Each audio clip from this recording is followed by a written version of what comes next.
Wapendwa wa Bwana Yesu asifiwe. Tunamshukuru Mungu ambaye ametupa kibali na neema siku ya leo kuamka salama, ikiwa leo ni siku ya 7. Tunamshukuru Mungu kwa kweli ametufanyia wepesi katika kundi letu la Praise Team kutoka Kichangani. Tupo hapa katika wilaya hii ya Kaliua. Tunamshukuru Mungu kwa kweli, na leo tulikuwa tunafanya mazoezi ya viungo ili kuweka mwili sawa, lakini pia na afya zetu kwa ajili ya kuimbaji. Na tunamshukuru Mungu kwa kweli ameendelea kuonekana kati yetu. Waimbaji wapo vizuri, japo kuna wengine kidogo hawapo vizuri kiafya ukilinganisha na hali ya hewa za huku. Kwa kweli tunamshukuru Mungu anaendelea kuwa na sisi katika uimbaji.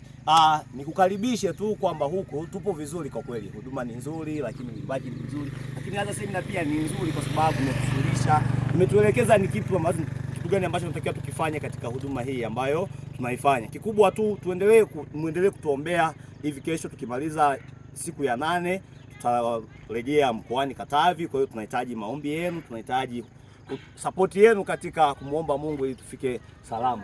Na kiukweli unavyowaona hawa ni Praise Team ambao ni wanachama au waimbaji ambao kiukweli moyoni mwao wana furaha kubwa sana. Na sijaelewa wakati mwingine, unajua kuna wakati mwingine unaweza ukawa unashangaa kwa nini mtu ana furaha, lakini moyoni mwake anajua ni kitu gani ambacho amemtendea. Kwa hiyo asante, endelea kuwa na sisi, endelea kila wakati uendelee kutuombea. Tunakushukuru mtumishi wa Mungu, asante.